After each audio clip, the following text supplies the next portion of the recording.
भरती आली होती 2026 ची असिस्टंट कमिशनर या पदासाठी।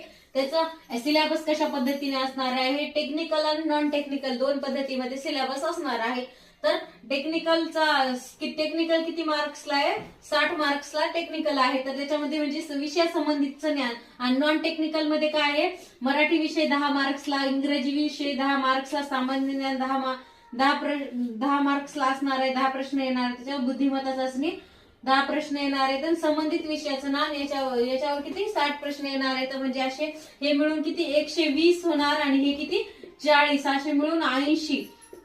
अशा पद्धतीने नॉन टेक्निकलचे 80 असणार आहेत मार्क्स, आणि टेक्निकलचे 120 असणार आहे। त्याच्यामुळे आपल्याला विषय संबंधित ज्ञानाचा जास्त अभ्यास करायचा आहे।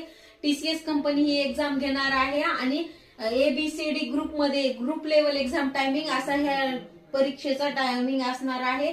तर 2 तास हा वेळ असणार आहे आपल्याला परीक्षेसाठी। 100 प्रश्न, 200